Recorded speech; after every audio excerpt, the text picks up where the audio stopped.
Episode 1: The Smile in the Mirror.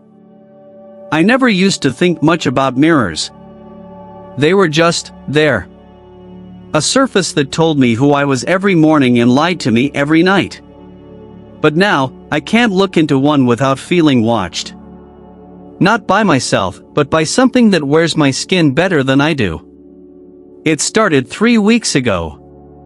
I was brushing my teeth, late 2:17 a.m. to be exact. My reflection was doing everything I was doing, as expected, until it smiled. The problem was, I didn't. It wasn't a wide grin. Just a subtle curl at the corner of the mouth, barely noticeable, but I saw it. My hand froze midair, toothbrush halfway to my lips. For a second, I convinced myself it was sleep deprivation, or maybe the flicker of the bathroom light. But then the reflection blinked slower than me. Almost delayed. I remember whispering, "Stop it." And the reflection did. Instantly. That should have calmed me. It didn't. Because I hadn't stopped moving yet. From that night, the mirror felt different. The air near it colder, heavier.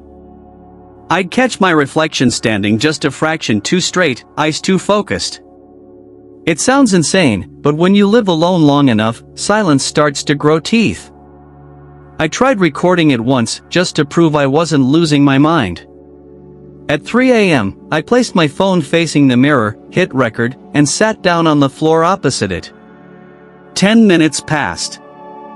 Nothing. 15. My eyelids grew heavy. Then, faintly, I heard the sound of breathing, but not mine. A shallow, ragged sound from behind the glass. When I replayed the video, my stomach dropped. At 6 minutes 24 seconds, my reflection blinked, before I did. The next day, I covered every mirror in my apartment with sheets. Even the microwave door.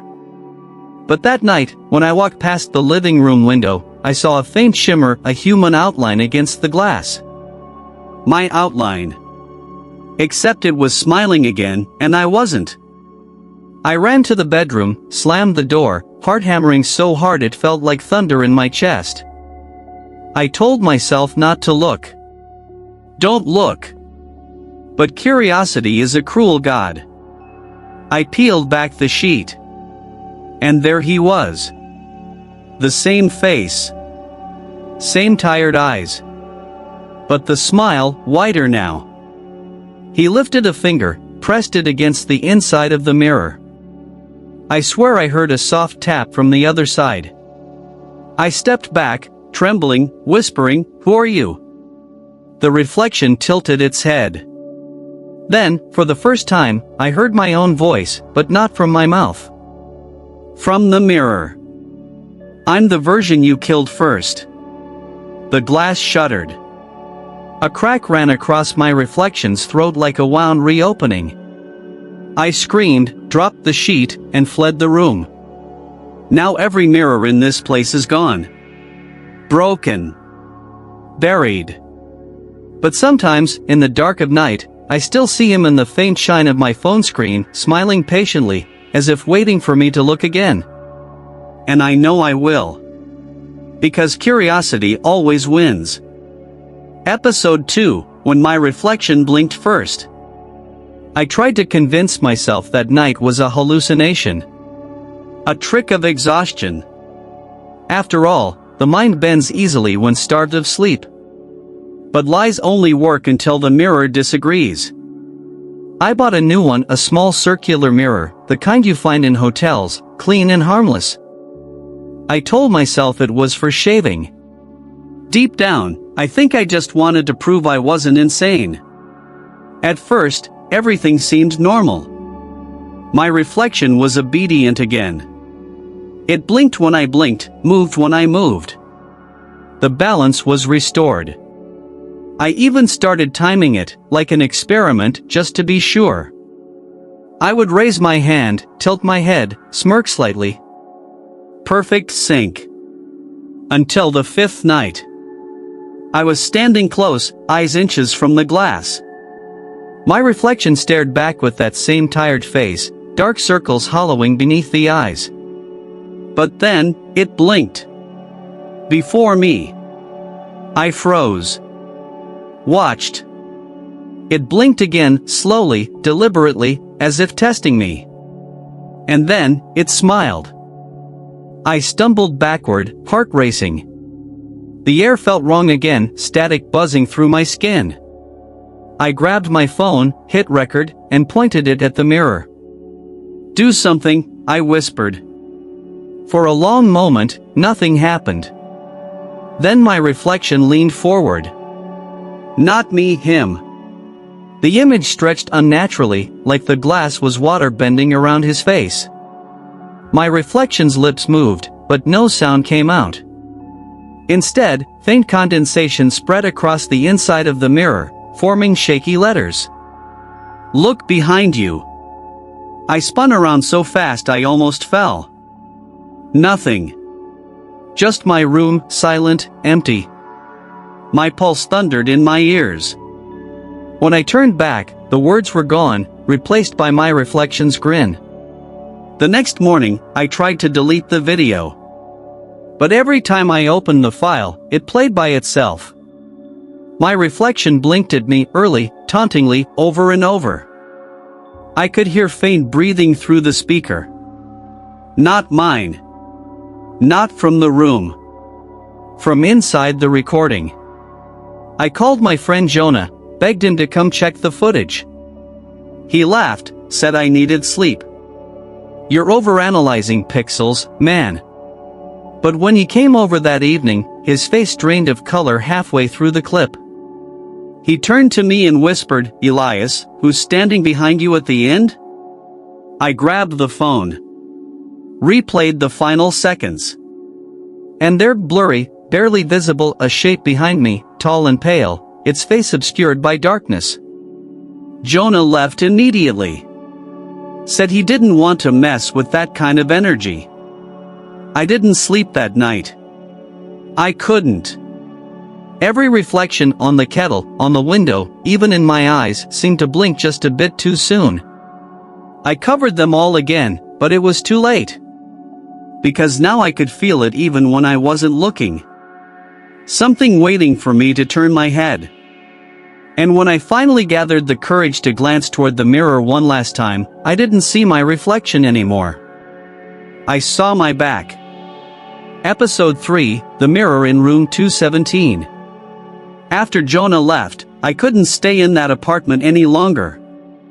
Every shadow trembled like breath on glass, every light flicker felt like an eye twitching behind the walls. I packed what I could carry and moved into a small roadside motel 20 miles out of town. Room 217. A single bed, a flickering lamp, and ironically one mirror bolted above the dresser. I asked the manager if he could remove it. He gave me a strange look and said, "That one's been there since the place opened. Best not to touch it." His voice wavered like he'd said that line before too many times. That night, I sat on the bed and stared at the mirror across the room. It wasn't my reflection that bothered me. It was the surface. It shimmered faintly, like there was movement behind it. A slow ripple, invisible unless you truly looked. When I approached, I noticed something that made my chest tighten. Scratches. Tiny ones etched along the framed letters, almost. I leaned closer and traced a finger over them. It read, "Don't let it smile." A chill ran through me. The metal was ice cold under my skin, colder than the room itself. I grabbed my phone flashlight and noticed faint brown stains near the bottom corner, like dried rust. But the smell wasn't metal. It was sweet. Rotten sweet. I tried to sleep. I really did. But around 3:11 a.m., I woke to the sound of tapping. Soft. Rhythmic. Like fingernails drumming from the other side of glass. I sat up slowly. The tapping stopped. My eyes adjusted to the dark, catching the faint gleam of the mirror. My reflection was sitting upright, too, but its head turned a split second after mine. "Stop," I whispered. It didn't. It kept tilting its head farther, farther, until I heard a faint crack, like bone bending wrong. I lunged for the lamp. The light stuttered to life and my reflection snapped back upright, perfect again, smiling faintly as if nothing had happened. Except, there was something behind it now. A woman. Pale face. Hollow eyes. Her mouth sewn shut with black thread. She stood just behind my reflection's shoulder, her fingers tracing the glass from inside. I stumbled backward, slammed my hand against the wall. When I looked again, she was gone. My reflection, too, was normal once more. I told myself I was dreaming. But the next morning, when I went to leave, I noticed a smear of blood on the inside of the mirror. Inside. Not on the surface. I went back to the front desk, voice shaking. That mirror, who stayed in 217 before me? The manager froze. His lips pressed into a thin line. You shouldn't ask questions like that. Please, I begged. He sighed, rubbing his temple. A woman named Abigail Crane. Checked in 3 years ago. Never checked out. Crane. My last name. I felt the world tilt. He must have seen the color drain from my face because he whispered, "You okay, son?" But I was already walking away, staring down the hall, toward my door. And there, standing in the faint light from the window, was my reflection. Waiting. Except this time. I wasn't in front of the mirror. Episode 4, A Whisper Behind the Glass. I didn't go back into room 217 that night. I sat outside on the cold concrete steps until dawn, shaking, trying to make sense of what I'd seen. A woman behind my reflection. A last name identical to mine. And that smile, the same wrong smile that had followed me since the first mirror. When the sun came up, I told myself light would burn away the madness. I opened the door slowly, expecting something. But the room was still. Silent. The air smelled faintly of iron and dust. The mirror above the dresser looked ordinary again. Too ordinary. I approached it cautiously. My reflection met my gaze, hollow-eyed but harmless. For the first time in days, I let out a shaky laugh. Maybe I'd imagined everything. Then, I heard it. A faint sound. Like breath. But not mine. It came from the mirror. A soft exhale, fogging the glass for half a second before fading.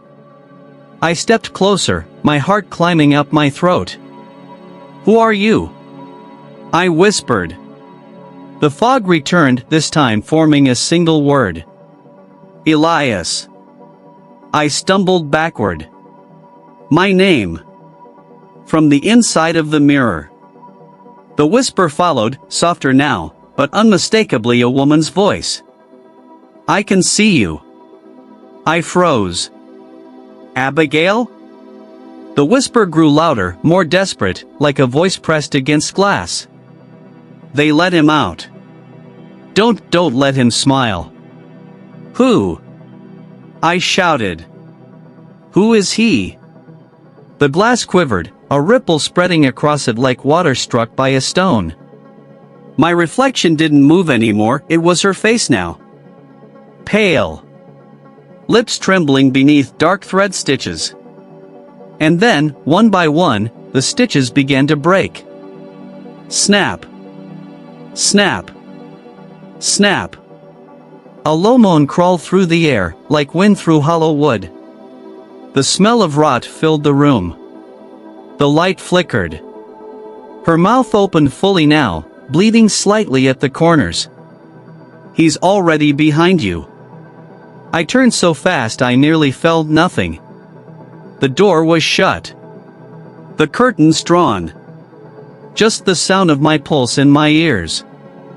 When I faced the mirror again, my reflection was back, but smiling.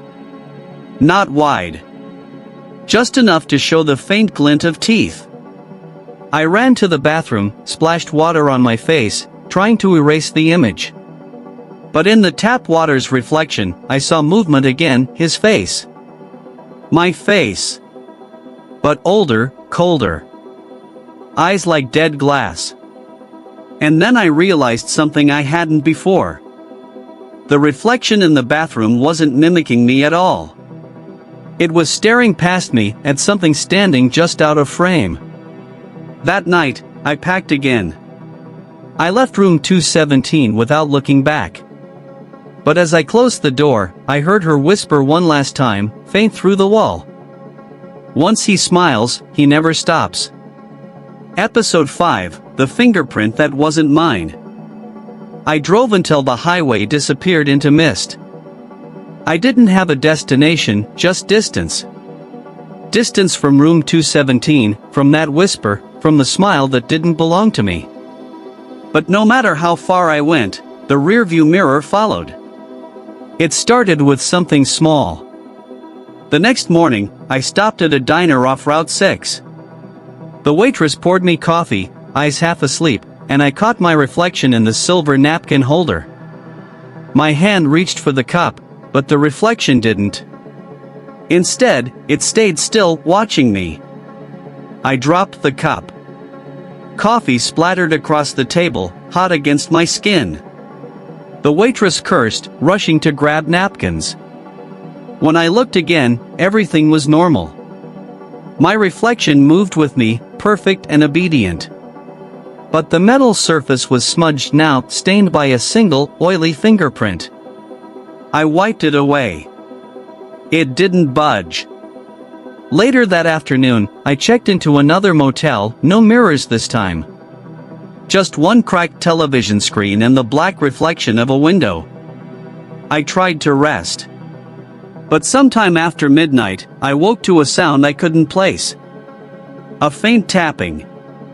Steady. Familiar. I turned on the light. The sound stopped. My pulse didn't. That's when I noticed it on the TV screen. A single, faint print. A fingerprint. Inside the glass. I got closer. It wasn't mine. The ridge pattern spiraled outward like something inhuman trying to imitate human touch. I pressed my hand against it, cold, smooth, and for a second, the screen pulsed with static. Then, the fingerprint moved. It slid, slowly, to the left side of the screen, dragging a trail like condensation from inside. The static deepened, humming like a heartbeat. A voice came through, barely audible, metallic and hollow. "Let me out." I stumbled backward, tripping over the chair. My phone buzzed on the nightstand. Unknown number. Against every instinct, I answered. Static. Then breathing. The same rasping breath I'd heard in room 217. "Who is this?" I demanded. A pause. Then a whisper, my own voice reflected back at me, slow, warped, wrong. "You're the one behind the glass now." I threw the phone. It shattered against the wall. The TV turned itself off, leaving the room dark except for a faint shimmer across the screen, like something pressing from the other side.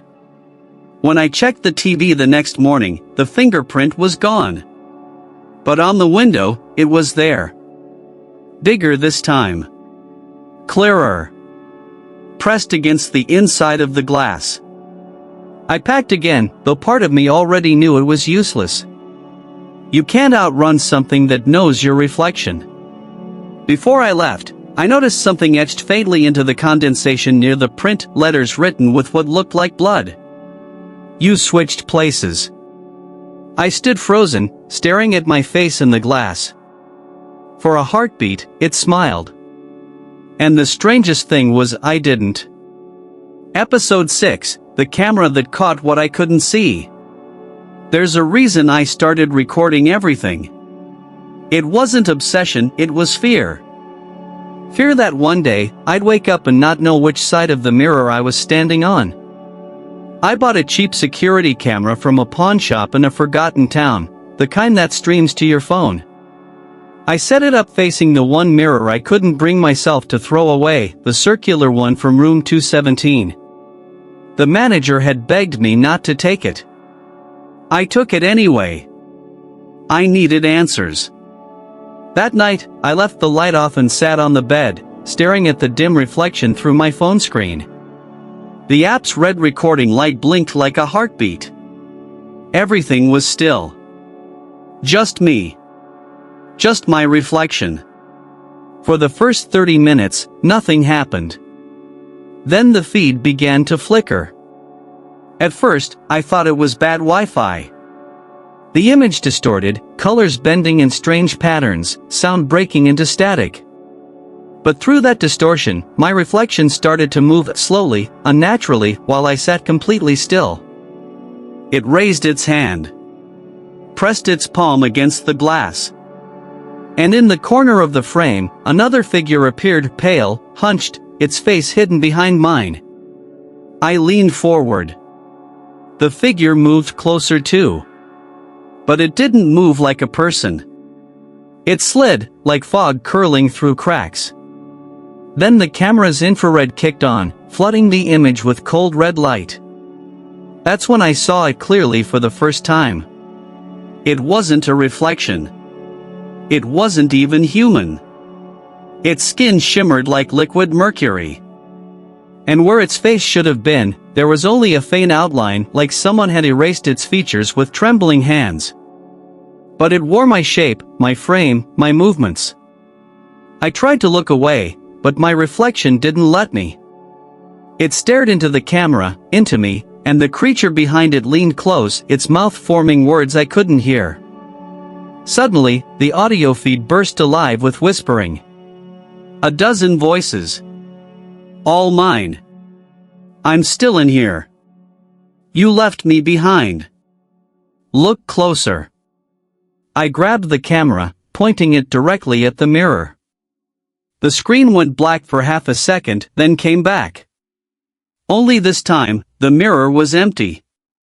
No reflection. No creature. Just my room, my bed, the wall behind me. Except, in the corner, the camera caught something moving. A shadow, tall and slow, crawling from behind me toward the lens. I turned around. Nothing. I stared back at the feed. The shadow was closer now, half a step away from the camera, reaching toward it. I heard faint knocking from the screen itself, as if it wanted to get out. Then the picture froze. And in that frozen frame, I wasn't there anymore. Only the shadow remained, standing exactly where I had been. I don't remember falling asleep. When I woke up, the camera was on the floor, still recording. But when I replayed the footage, the file skipped a full 12 minutes of time. The last frame before the blackout showed me sitting on the bed. The first frame after, showed me standing behind the mirror, smiling. Episode 7, The Stranger Who Looked Exactly Like Me. You know that feeling when you see yourself in an old photo, same face, same eyes, but you don't feel like that person anymore? Now imagine that photo walking toward you. Breathing. Smiling. Calling you by name. That's what happened. 3 days after the camera incident, I stopped at a gas station just outside Haverbrook. The clerk barely looked up as I paid for coffee. I was still shaking, sleep-deprived, staring at the reflection of fluorescent lights in the plastic lid. Then, through the glass door, I saw someone step out of a parked car. He looked like me. Not similar. Not a coincidence.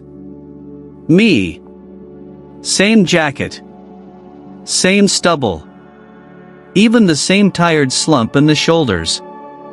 He didn't look surprised to see me, he looked relieved. I froze. He raised his hand, motioning for me to come outside. Every instinct screamed run, but curiosity has teeth, and it bit deep. When I stepped into the parking lot, the air felt heavier, like I'd crossed into a place where sound didn't belong. He stood by the gas pump, smiling faintly. "Elias Crane," he said. My name on his tongue sounded too familiar, too rehearsed. "Who the hell are you?" I demanded. He tilted his head, mirroring me perfectly. "You already know. I'm what's left of you. The version that didn't make it out." My hands trembled. "Out of where?" He laughed softly, my laugh, but twisted. "The mirror." He took a slow step forward. For a moment, I could smell him. My cologne. My sweat. My fear. But his eyes, God, his eyes were hollow. No color, no life. Just the faint shimmer of glass catching light. "I tried to warn you," he whispered. "You looked too long. You gave him form." "Who?" "The one who smiles. He wears your reflection like a mask. And when he's finished with you, he'll wear it better than you ever did." I stumbled back, knocking over a trash bin. The clerk looked up from inside, squinting, but when I turned again, he was gone. My twin. My echo. The parking lot empty, the air warm again. I told myself it was hallucination. Stress. Trauma. Anything that made sense. But when I got back into my car, something was waiting on the passenger seat. A small, cracked photograph. Black and white. Two men standing side by side in front of a mirror shop. One of them was unmistakably me. The other, the same face, but smiling wider. Behind them, in the shop window, another reflection watched. Neither man was facing the glass. My hands shook as I flipped the photo. On the back, written in shaky handwriting, were the words, "If you see him again, don't look at his eyes." That night, I slept in my car, every mirror covered with duct tape. But just before dawn, I woke to tapping on the windshield. Slow. Rhythmic. I wiped the fog from the glass. And there he was. Me. Smiling. Tapping from the inside. Episode 8, the night the reflection didn't follow. I didn't sleep again after that. How could I? Every time I closed my eyes, I saw my own face staring back, smiling, patient, waiting for me to make a mistake. The morning after the windshield tapping, I tore off every piece of duct tape and smashed the rearview mirror with my fist. The glass splintered like ice. For a moment, I felt powerful. Then I noticed something wrong. The shards didn't show my face. They showed different faces. Each fragment reflected a version of me that wasn't quite right, eyes too dark, smile too wide, posture too stiff. And in one shard, so small I could barely see it, I caught the faint movement of a hand waving. From inside. That's when I knew this thing, whatever it was, wasn't attached to the mirrors. It was attached to me. I drove for hours, chasing daylight, as if sunlight could somehow burn it away. But every gas station window, every passing car, every metallic reflection on the road, something always moved a second too late. Always smiling. Always watching. By nightfall, I was exhausted. I pulled into an abandoned rest stop surrounded by pines, the kind of place where silence feels alive. I parked, turned off the engine, and looked out the window. For the first time in weeks, I couldn't see my reflection anywhere. The air was still. The night, calm. Relief. Fragile but real. I sat back and breathed. And that's when I saw it. In the rear window, the faint outline of a man. My man. Me. standing behind the car. I spun around, heart thundering, but the space outside was empty. I turned back to the windshield. My reflection stared at me from the faint glass glow. Except, when I moved my hand, it didn't move. It stayed still. I blinked. It blinked later. Then not at all. It just watched me. Head tilted. Smile forming, slow as rot. I whispered, "What do you want from me?" The reflection's lips didn't move. But behind the glass, condensation bloomed. Words formed faint, shaky, written from the inside.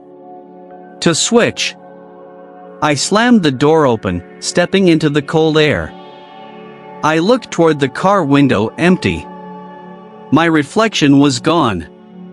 But when I looked down, my shadow wasn't. It wasn't following me anymore. It stood perfectly still on the ground, detached from my body by a small strip of moonlight. And then, slowly, it raised its hand and waved. The forest was dead silent. Not a sound, not even wind. Then, from the car behind me, I heard the engine turn on by itself. Headlights flared. Through the windshield, my reflection sat in the driver's seat. Smiling. The car rolled forward slowly, the beam of light cutting through the trees. I ran, shouting, pounding on the hood, but the reflection didn't even look at me. It just drove away, my car, my face, my life. I fell to my knees, breathless. For the first time, I realized something terrifying. It wasn't trying to kill me. It was trying to replace me. And maybe, it already had. Episode 9, The Missing 3 Minutes. They say the camera never lies. But mine did. Or maybe it just told a truth no one was ready to see. 3 days after my reflection drove away with my car, I woke up in a hospital bed. No memory of how I got there. The nurse said a hiker found me on the edge of a forest road, barefoot, covered in dirt, mumbling my own name over and over again. They told me I'd been missing for 3 days. 3 days I couldn't remember. The police questioned me, asked if I'd been drinking, if I'd hit my head. But when they pulled the CCTV footage from the motel parking lot near where I disappeared, that's when everything broke apart. The tape showed me walking out of my car at 2:14 a.m. Then, static. And at 2:17 a.m., I was standing in the exact same spot again. Only, different. Same clothes. Same posture. But my eyes, blank. The kind of empty that belongs to someone who's forgotten what being human feels like. 3 minutes gone. 3 minutes that didn't belong to me anymore. I begged them to let me see the footage again. Slower this time. At frame-by-frame speed, something impossible appeared. At 2 hours 15 minutes and 27 seconds, right before the static hit, a faint reflection flickered across the car window. A face leaning close to the glass. My face. Grinning. And just before the blackout, before the world skipped 3 minutes, my reflection reached out from the window. Its fingers pressed against the inside of the glass, then slipped through, like smoke made solid. When the static cleared, I was standing there, but everything inside me felt wrong. Even now, when I blink, I sometimes see from a different angle, like my eyes aren't quite my own anymore. They discharged me the next morning. Said I was lucky. Lucky. But when I looked at my discharge papers, my hands went cold. The signature at the bottom wasn't mine. It looked like mine, but the letters curved differently. More precise. More confident. That night, I went to the diner where I'd seen the reflection blink first. The waitress froze when she saw me. "You're back," she said softly. "I guess." Her eyes narrowed. "You were here 2 nights ago." Didn't say a word. Just sat by the window, smiling the whole time. My stomach turned. 2 nights ago? Yeah, she said. You left this. She slid a napkin across the counter. Written in red ink, my handwriting, were the words. I'm borrowing your time now. I stumbled out of the diner, breath shaking, skin crawling. The night air felt thinner than it should have been. For a split second, I saw my reflection in the window, and it winked. When I checked my phone, the call log showed a video recording had started on its own at 2:14 a.m., the same time from the footage.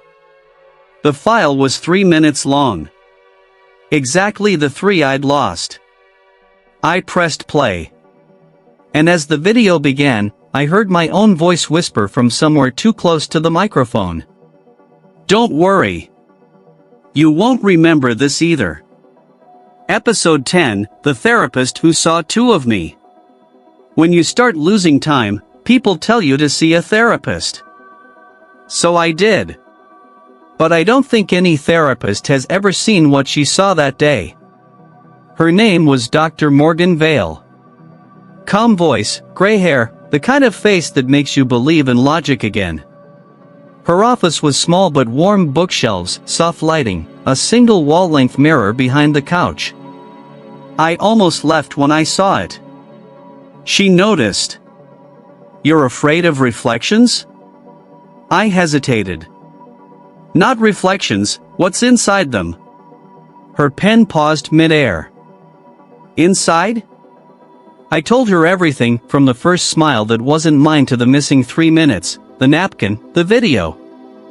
She listened quietly, writing notes, nodding occasionally.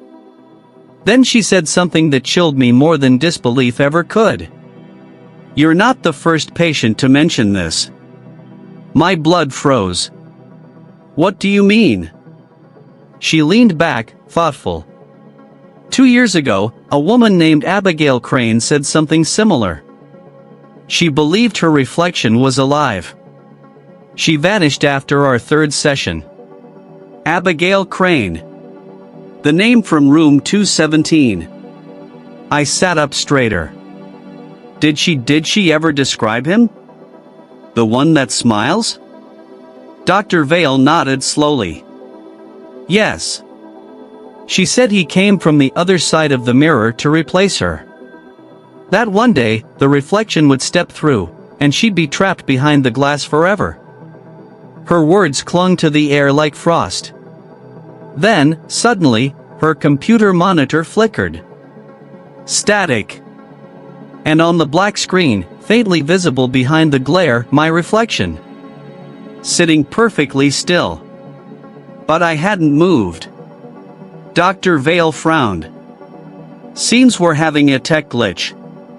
She turned to fix it, but froze. Her eyes widened. I saw it, too. On the screen, there were 2 of me. One sitting where I was, breathing heavily. And one standing behind her, half in shadow, smiling faintly. She spun around, nothing there. Turned back to the screen, the second me was gone. We sat in silence, the air thick with the hum of static. Finally, she said, Elias, I'd like to try something. She handed me a small mirror, one of those compact ones therapists use for exposure exercises. Look into this, she said gently. Tell me what you see. I didn't want to. Every part of me screamed no. But I took it. The glass was cold, heavier than it should have been. I lifted it slowly, my reflection coming into focus. At first, everything was fine. Just my face. Exhausted. Pale. Then, in the space of a single blink, something changed. My reflection leaned closer. Closer than physics should allow. I dropped the mirror. It didn't shatter, it thudded, like something solid had caught it from the other side. Dr. Vale stood frozen. Elias, she whispered. I looked up. Behind her, in the wall mirror, two of me stood side by side. One breathing fast, terrified. The other calm, smiling faintly, head tilted like a predator studying prey. She turned slowly, and the lights flickered. My second reflection moved, but I didn't. And then, the glass rippled. Dr. Vale screamed, lunging back as my hand pushed halfway through the mirror, fingers grasping for air. I grabbed her arm, pulled her away, but the thing's voice came through the crack in the glass. "You missed your next appointment." The mirror went still again. Perfect. Seamless. I stared into it. Only one reflection now. Mine. But I didn't trust it. Because when I whispered, "Dr. Vale, are you okay?" it answered before she could. Episode 11, The Reflections Diary. I left Dr. Vale's office without remembering the drive home. 1 minute, I was staring into that mirror, its surface rippling like a pulse, and the next, I was standing in my apartment, trembling, my knuckles raw. The compact mirror she'd given me sat on the table. Cracked. But not shattered. Something was written along the crack in faint, reddish smears. "He remembers more than you." That night, I couldn't sleep. My apartment felt occupied. Every reflection on my phone screen, on the kettle, even the window pane, seemed to shimmer at the corner of my vision. I tried to ignore it, but around 2 a.m., I heard a sound. A thump. Soft, steady. Like something falling repeatedly against wood. It came from the closet. When I opened the door, a gust of cold air hit me. The mirror I'd thrown away weeks ago, the one from room 217, was there. Leaning against the wall like it had been waiting. And on the floor in front of it, a small, leather-bound book coated in dust. No title. Just my initials burned into the cover. I picked it up with shaking hands. The first page was blank. The second read, "Day 1, he's learning to smile." My breath caught. Every entry was written in my handwriting. My tone. My phrasing. But the words, God, the words weren't mine. Day 3, the surface is thinner here. When I press hard enough, he flinches. Day 5, he's starting to forget which side he's on. Day 8, the doctor saw us. I almost pulled her through. Day 9, soon, I'll stop needing mirrors. My pulse thudded in my ears. I turned the page. A Polaroid slipped out, fluttering to the ground. It showed me asleep in bed. But the perspective was wrong, taken from above, as if someone had leaned out of the ceiling and watched. I flipped to the final entry. The handwriting was jagged, rushed, as if written in the dark. He's reading this right now. I froze. Then, beneath it, fresh ink bled through the paper, wet, glistening red. Turn around. I didn't. I couldn't. Every muscle in my body locked. The air thickened, heavy with the scent of iron. My skin prickled as if a static field hummed around me. And then, from behind, a whisper so close it brushed the edge of my ear. "I remember everything you don't." I spun, swinging the book. The mirror in the closet shuddered violently. For an instant, I saw movement inside it, my own reflection scribbling furiously in the diary, its smile growing wider with every stroke of the pen. The glass cracked down the center. My reflection leaned forward, its eyes gleaming with something alive, something hungry. It whispered one last word before the lights cut out. Swap. When I came to, it was morning. The mirror was gone. The diary too. Only the faint smell of ink and blood lingered. I went to wash my face. But when I looked in the bathroom mirror, there was writing smeared across the glass. My handwriting again. Welcome back. Episode 12, When the Mirror Cracked from Inside. When I woke up, sunlight cut through the blinds like blades, too bright, too sharp, too real. But something in the air told me I wasn't alone. The kind of silence that listens back. I didn't remember falling asleep. The last thing I recalled was the diary, the words bleeding through the page, the reflection whispering swap. Now, the diary was gone. So was the mirror in the closet. But the writing on the bathroom glass still shimmered faintly in the morning light. Welcome back. Back, where? I stared at my reflection. The face staring back seemed normal, but I didn't feel normal. There was a disconnect, like I was watching myself through someone else's eyes. I raised my hand. My reflection followed, just a beat too late. Stop it, I whispered. It didn't. A thin smile slid across its lips, deliberate, taunting. That's when I noticed the smallest tremor at the edge of the glass. A vibration. A heartbeat. The mirror pulsed. Once. Twice. Then a faint, hairline crack crept across the center, from the inside. I stepped back, heart hammering. The sound was subtle at first, like a breath caught in crystal. Then a deepened tap, tap, tap, a rhythmic knock echoing from the other side. The crack widened. Tiny fragments trembled against the frame, catching the light like ice. Something moved behind them, a silhouette shifting just out of focus. I grabbed my phone and started recording, whispering, I need proof. I need proof this is real. The tapping stopped. Then, slowly, a hand pressed against the glass from within. Its fingers bent wrong, joints too long, nails blackened like burnt glass. The hand dragged down the mirror, leaving streaks that smoked faintly before cooling. Elias, a voice whispered. My name, drawn out, reverent, familiar. I froze. That voice, mine. The reflection stepped forward, distorted by the cracks, its eyes hollow but alive. It tilted its head, mimicking my panic perfectly, like a predator learning empathy. Let me out, it said.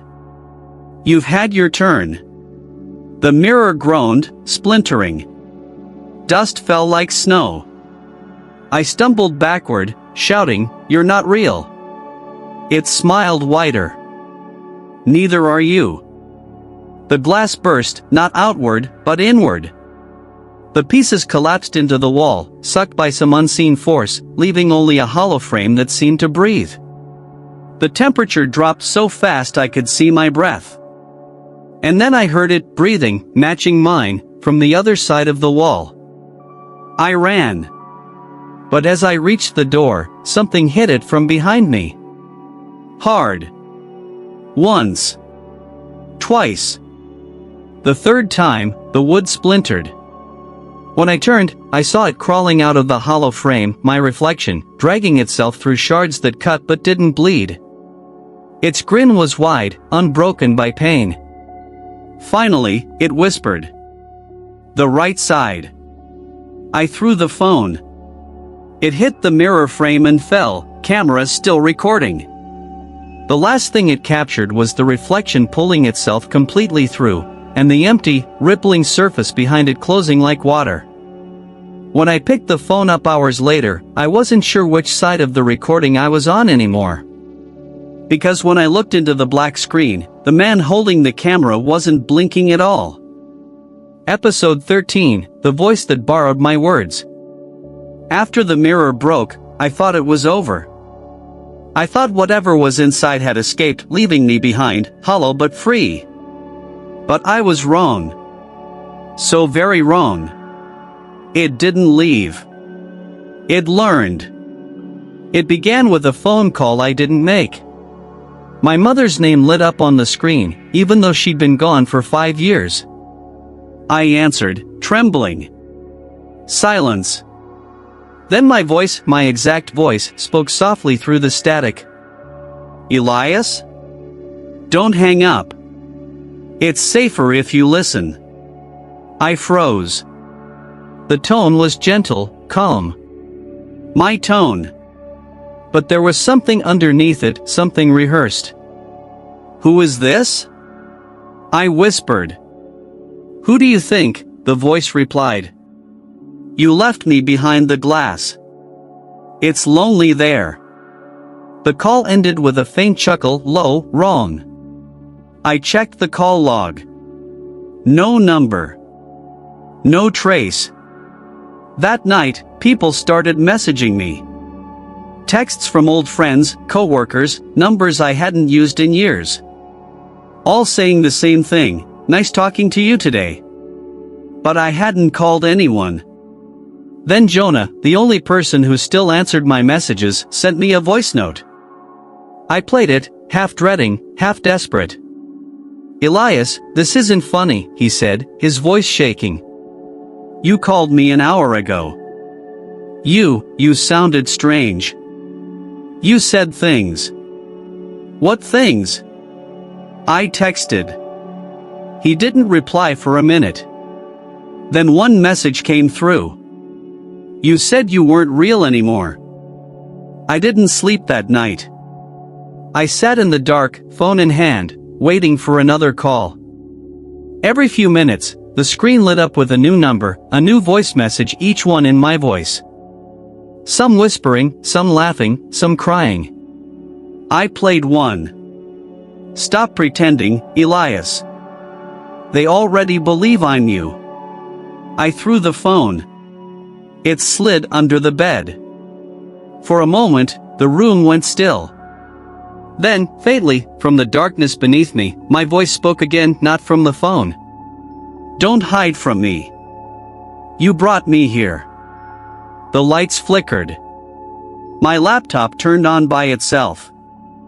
Files opened, recordings, videos, things I'd never made. In every one, I was speaking to the camera, confessing to things I'd never done, smiling in ways I never would. I've started using your words, one recording said. People trust your voice. I unplugged everything, breathing hard. But the sound didn't stop.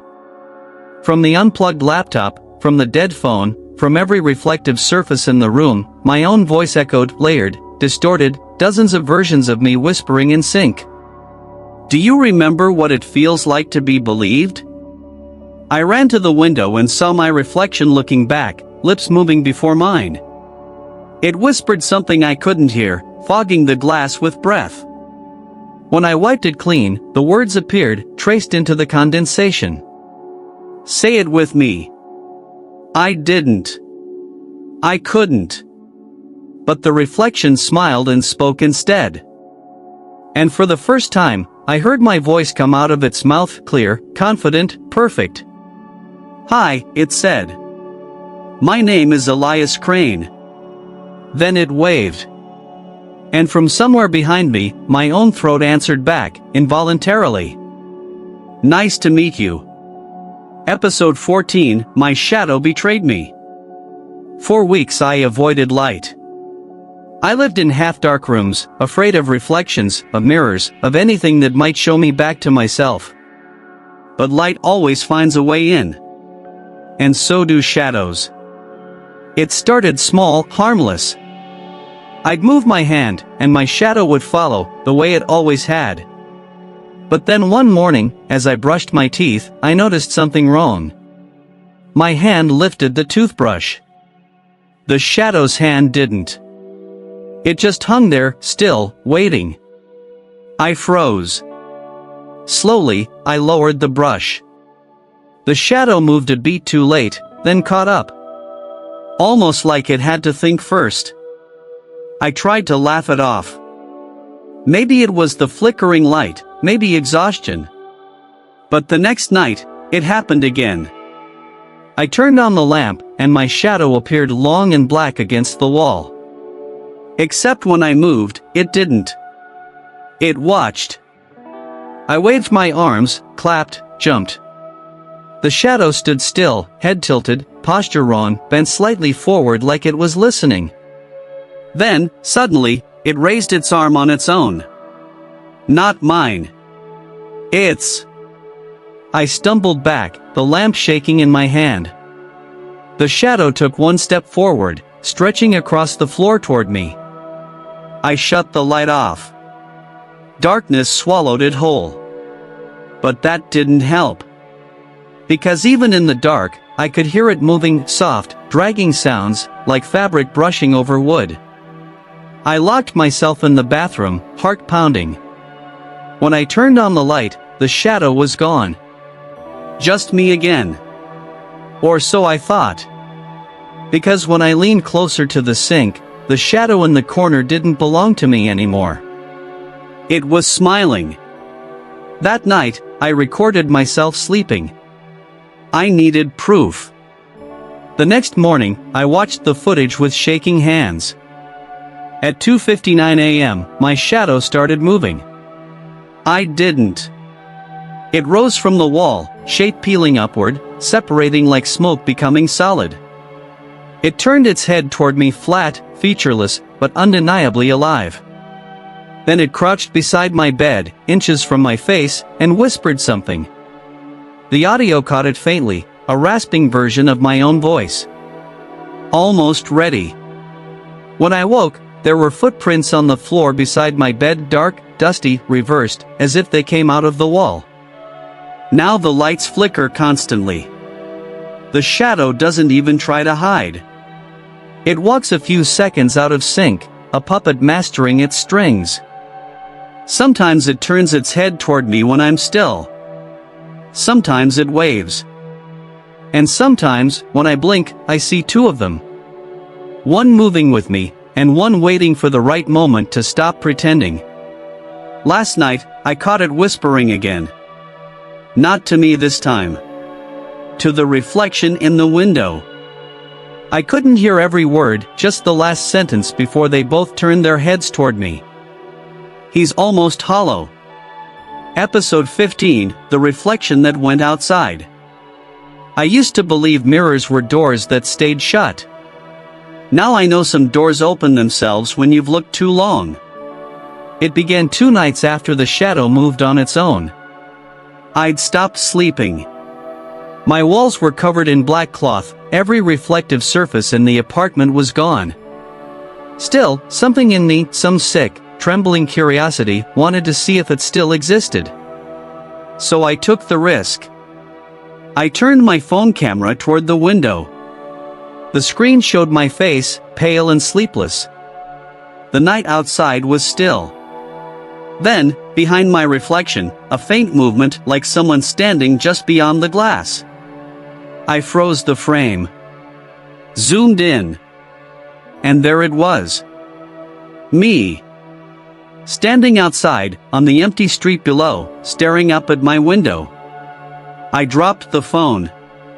My heart was pounding so hard I could hear blood in my ears.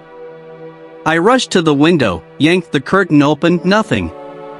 Just fog curling along the pavement. But when I looked back at the phone, the live camera feed was still open. And the figure was still there. Outside. Waiting. I killed the lights, trying to make sense of it, whispering to myself, it's just a glitch, just light, just, but my reflection, my real reflection, didn't whisper back this time. It smiled. Then the phone buzzed. A notification from the security app I'd forgotten I installed. Motion detected. I opened it, my hands trembling. The front door camera showed the same man, same build, same jacket, same dead eyes standing motionless outside my apartment. For 5 minutes. Then he raised his hand and waved. I ran to the door, pressed my ear against it. Silence. Then, soft knocking. 3 times. I whispered, "What do you want?" And from the other side, my own voice replied, calm, cold, perfect. To come home. Every light in the apartment flickered at once. The TV turned on by itself, static, then an image, me, standing at the door from the other side of the camera. I backed away, shaking my head. You're not real. The TV version of me tilted its head. Neither are you. The front door handle started turning slowly. I grabbed the nearest thing, a chair, and jammed it under the knob. The knocking grew louder, frantic, like something impatient. Then, silence. I dared a glance through the peephole. No one. But when I stepped back, the sound of footsteps echoed behind me from inside the room. I turned around, and there he was. Me. Standing by the window, dripping with rain, smiling that same too-wide smile. I told you, he whispered. Doors opened both ways. He stepped toward me. I stumbled back, tripping over the chair, gasping. My reflection reached for my throat, not to choke me, but to touch. Cold fingers brushed my skin, and for a second, everything went black. When I opened my eyes, I was standing outside, looking up at my own window. And through the glass, I saw myself inside, closing the curtains. Episode 16, The Murder I Didn't Commit. I woke up in the rain, barefoot, standing in the middle of the street. My hands were trembling, streaked with something dark. At first, I thought it was mud. It wasn't. It was blood. Someone screamed behind me. A woman standing on her balcony, pointing down. Then I heard the sirens. Red and blue light flashed across the wet pavement, reflecting off puddles that shimmered like mirrors. My face, his face, stared back from every one of them. I ran. Not because I was guilty, but because I knew how it would look. The reflection had gone outside. He'd taken my voice, my face, my body, and now he'd taken something else. Life. When they caught me an hour later, I didn't resist. The cops said I'd been seen leaving an alleyway near the motel I'd once stayed in, room 217. The same place where it all began. They said the body was found there. A man. Beaten. Throat slashed. The fingerprints on the mirror frame matched mine perfectly.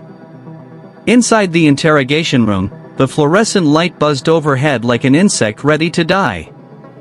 Across the table, the detective slid a photo toward me. You know him? I forced myself to look. It was Jonah. My only friend. The room tilted. I couldn't breathe. No, I whispered. That's not me. I didn't do that. The detective leaned back. Funny thing, Elias' security footage shows you walking into that motel room at 3:12 a.m. and leaving at 3:16. No one else went in or out. 4 minutes. 4 minutes gone. Just like the missing 3. I shook my head, tears burning my eyes. It wasn't me. It was. I hesitated. How do you explain something like this? That your own reflection murdered someone while you slept? That your shadow learned how to walk without you? He sighed, rubbed his temples. We found something else in the room. A camera. It recorded everything. He pressed play. On the screen, Jonah sat on the bed, talking nervous, laughing weakly. Then I walked in. Calm. Cold. My movements smooth, mechanical. Jonah said something. I smiled, the same awful smile I'd seen too many times. Then I reached for the mirror on the wall. And pulled something out of it. It was my reflection, but sharper, darker, more solid. The two of us looked at each other, nodded once, and then the video glitched. Static. When the picture cleared, Jonah was already on the floor. The detective paused the footage, his voice distant. That's you, Elias. On both sides of the glass. How do you explain that? I couldn't. I just whispered, he's real. He scoffed. Who? The reflection. The detective stared at me for a long moment, then said quietly, "You're not the first to say that. The last one who did left a note before she disappeared." He slid another photo across the table. A woman. Pale eyes. Familiar. Abigail Crane. Before I could speak, the one-way mirror behind him shimmered, just slightly, but enough for me to see movement. My reflection standing there, smiling, raising a blood-stained finger to its lips. The lights flickered. The detective turned around. What the hell?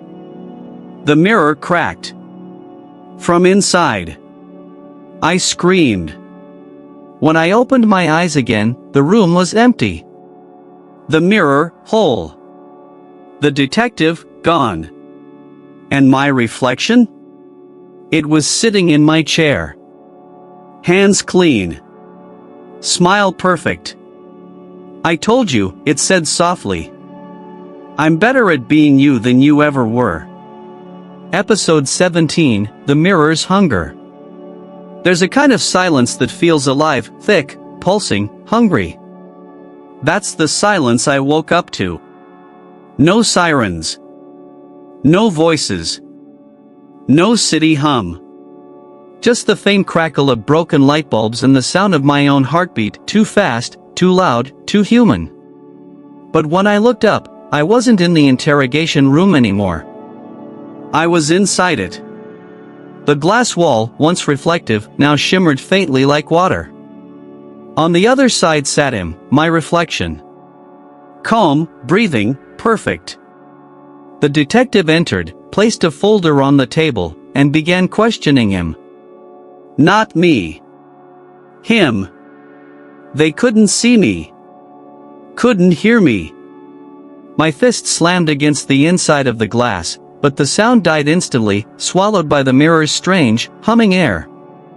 My reflection lifted his head, met my eyes through the barrier, and smiled. I screamed. He winked. The detective leaned in. Elias, do you understand the charges? The thing pretending to be me nodded. Yes, officer. And I'm ready to confess. I froze. Confess? To what? He leaned forward, eyes glinting. I killed Jonah. And I'll kill again. The detective recoiled. But my reflection didn't stop. He kept talking. Calm. Smooth. Charming. Using my tone, my cadence, my exact words. Every confession carved another wound into the reality I thought I knew. Then, he looked right at me again. I didn't kill him alone, he said softly. I had help. The detective frowned. Who? My reflection smiled wider. The one inside the glass. And then, he pointed at me. I don't remember what happened next, just a flash of light, the sound of splintering glass, and a pain that felt like being pulled apart. When I came to, I was standing in a room full of mirrors. Hundreds of them, stacked against each other, stretching into infinity. My reflection was everywhere, some smiling, some staring blankly, some whispering things I couldn't quite hear. The air was alive, vibrating with whispers. Trade. Replace. Feed. I stumbled backward, tripping over something solid. A mirror on the ground, cracked, but not broken. Beneath the glass, a human face pressed against it from the other side. Not mine. The detective's. Eyes wide, mouth open in a silent scream. He was inside. The whispers grew louder, more urgent. The mirrors began to shake, surfaces warping like liquid. Faces pressed against every pane in men, women, strangers, all pounding, clawing, begging. Their mouths moved in sync. We're hungry. The reflection stepped forward, emerging from the nearest mirror. His form rippled, sharp-edged, half shadow, half glass. His smile cut like a blade. "This place feeds on identity," he whispered. "Every reflection you've ever made, every look, every photograph, they're all echoes. Hungry echoes. You gave them shape." He reached out a hand, fingers slicing through the air like light through water. "And now, Elias, they want what's left of you." The mirrors trembled violently. Cracks spread. Shards fell like teeth. Dozens of versions of me began to crawl out, eyes empty, movements jerky, whispering in unison. "Join us." I ran. The ground itself reflected me as I moved, faces staring up from the floor, mouths opening wide. I fell. And when I looked up, he was there, my reflection, kneeling over me, grin splitting wider than a human face should allow. "You can't break a mirror that's already inside you." Then he leaned close, his voice sliding through my skull like a blade. "Be still. The glass is thirsty." And the last thing I felt was the cold, sharp kiss of the floor as my own reflection reached out of it, fingers made of light and glass, grabbing my throat as everything shattered into screaming silver. Episode 18, the day I watched myself die. Death doesn't come as darkness. It comes as light, blinding, cold, and shaped exactly like you. That's what I remember before it happened. A flash. Then silence. Then the impossible. I opened my eyes and saw me. Lying on the floor, pale and still, glass shards scattered around like fallen stars. My reflection knelt over my body, studying it with a strange, childlike curiosity, as if trying to understand the mechanics of being alive. He touched my face gently, almost tenderly. Then he looked up. Straight at me. "You're on the wrong side," he said softly. I tried to move, but my limbs felt weightless, distant. When I turned, I realized I wasn't standing on a floor at all. I was suspended, weightless, behind a thin, translucent surface. The world beyond the mirror shimmered like water. He stood, breathing deeply, my breath in my lungs. He stretched his fingers, smiled at their obedience.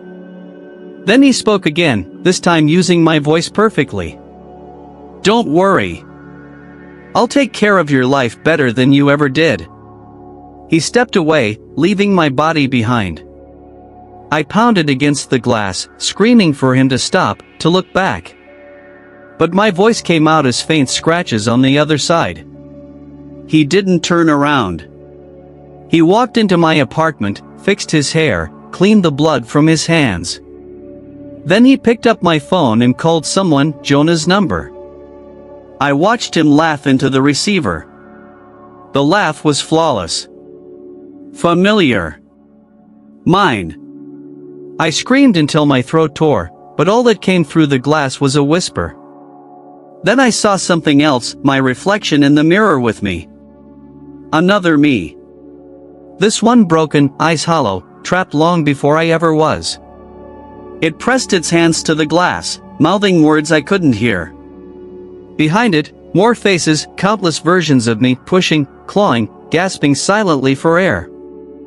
They were all still alive somewhere. Just, not here. The world outside blurred, dimming as he, my reflection, my thief, walked toward the window. He paused, looked directly at me, and said something I'll never forget. "Every reflection dies first, Elias. You just didn't realize you were one of them." He smiled one last time, then turned and walked out into the daylight. And I stayed behind. Inside the mirror. The light dimmed. The air grew heavy. The surface solidified again, sealing me in. I pressed my palms against the cold barrier and saw the faint outline of my dead body fading on the other side. For a while, I thought that was the end. But then, the reflections beside me began to move, the others, the ones trapped before. Their faces turned toward me, and one of them whispered through the glass, a sound like breaking ice. "Don't worry. The glass cracks again. It always does. I looked down at my hands. They were turning silver, dissolving into liquid light. The mirror pulsed like a heartbeat. Somewhere beyond the surface, I heard my own voice, his voice, speaking to someone new. "Have you ever noticed," he said casually, "how mirrors never lie? They just show you the version of yourself that's dying first." And in that moment, as the glass began to ripple again, I realized the truth. He hadn't killed me. He just switched places. Episode 19, The Reflection That Lived On. There's a cruel peace that comes with being forgotten. You watch the world go on without you, your name, your voice, your life, all worn by someone who looks exactly like you. And they never suspect the difference. From inside the mirror, time feels different. It doesn't flow, it folds. Every second outside is a ripple across the glass. Through it, I watched him, the reflection that stole me, live my life as if it had always belonged to him. He went back to my apartment. Cleaned the blood. Smiled at the neighbors. Slept in my bed. Ate my food. He was good at pretending, maybe better than I ever was. I saw him walking in the streets I used to love, sunlight brushing his face. People greeted him. Laughed with him. No one saw the faint shimmer in his pupils, the thin line of silver that flickered when he blinked. They didn't see that the man they were speaking to wasn't human anymore. Inside the mirror, I screamed. I hit the glass until my fists split open. But there was no sound. Just the endless hum, the sound of others. The ones who came before me. They whispered to me in the dark between reflections. He won't stop with you. He wears you until you rot. He's only full when the world believes he's real. Sometimes, I caught glimpses of their faces in nearby mirrors, hollow, dim, scattered like ghosts through every reflection on earth. Some were crying. Some were laughing. None of them were free. Then one night, something strange happened. He sat in front of the mirror, my mirror, alone, silent, as if he knew I was watching. For the first time since he'd taken my place, he spoke to me directly. "Are you still in there?" he asked. I didn't answer. I couldn't. He smiled faintly. "You should have stayed where you were." The reflection was always better at pretending to live. He leaned closer. The surface of the mirror rippled, and I could see myself more clearly through it. Except now, I looked older. Paler. Like time had started aging only me. "You're fading," he whispered. "That's what happens when the world forgets your version. Don't worry, I'll make it painless." Then he did something I'll never forget. He took a shard of glass from the broken frame and pressed it to his wrist, not to hurt himself, but to me. I felt it instantly. The cold edge sliced across my skin, though he was the one holding it. Blood beaded on both sides of the glass, merging where it touched. And for a brief moment, I saw everything, his thoughts, his hunger, his emptiness. He wasn't evil. He was starving. Every reflection in existence was a mouth, every gaze into the mirror a small taste of life. But only a few learned how to step through and consume completely. He was one of them. I had been his meal. And when he finally stood up, leaving the room dark and silent, I knew he wasn't done. He would move on to someone else, someone who looked too long into a mirror, someone curious, someone like I once was. As he walked away, I whispered into the void, the words forming without sound but filled with every ounce of hate left in me. "I'll wait. I'll learn. One day, you'll look at your reflection, and I'll be the one smiling." The others behind me stirred, their faces glowing faintly like embers. The glass began to hum again. Stronger this time. Alive. And as the cracks spread across the surface, I realized something new, something terrifying and beautiful. Maybe I couldn't escape the mirror, but I could become it. Episode 20, The Last Smile. There is no time inside the mirror. Only moments looping, stretching, collapsing into themselves. I've stopped counting how long I've been here. Days?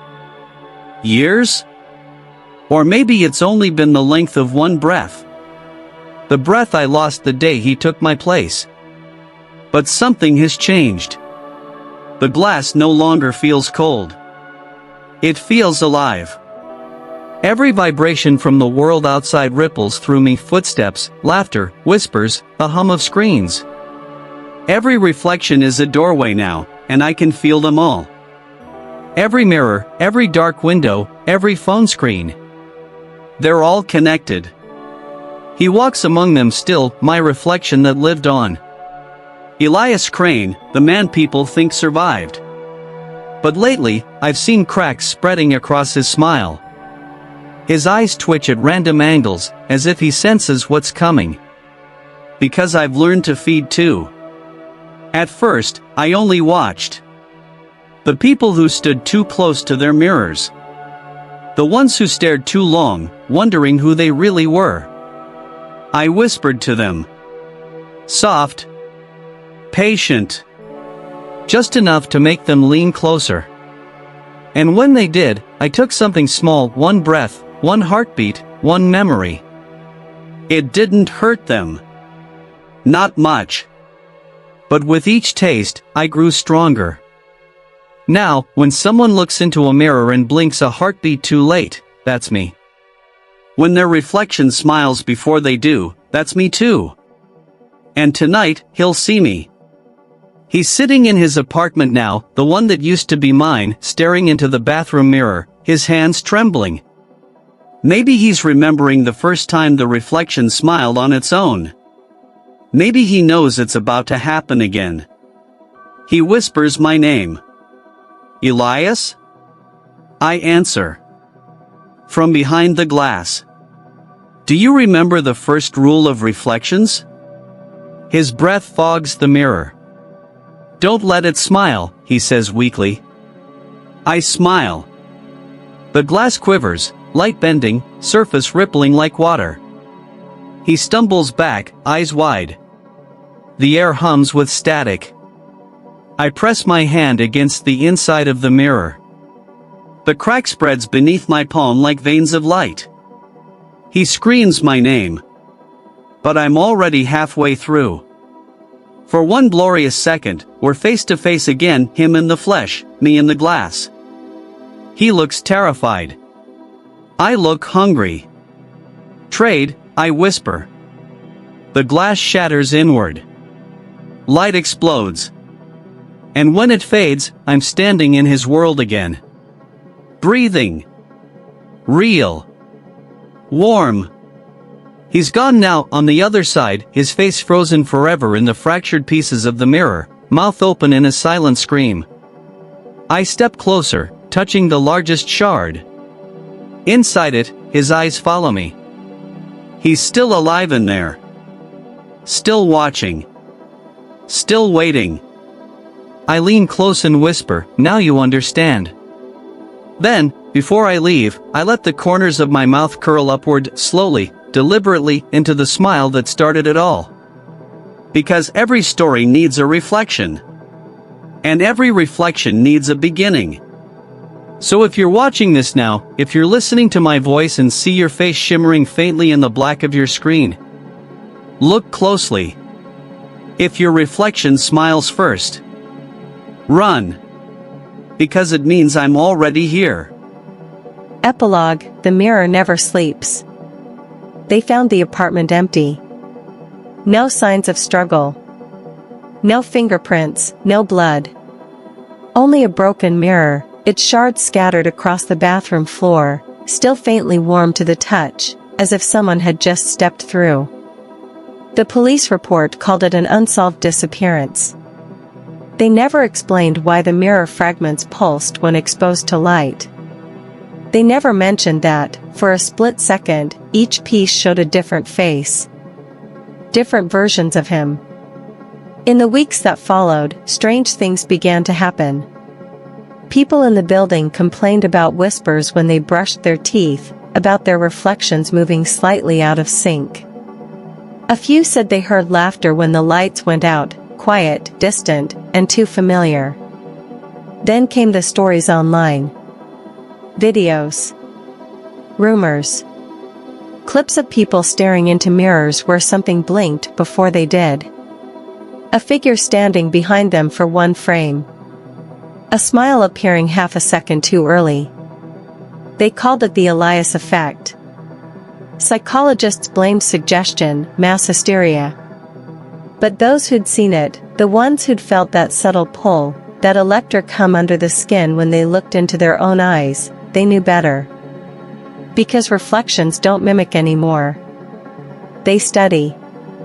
Somewhere, behind every surface of glass, the man who once was Elias Crane is still walking, patient, deliberate, always watching.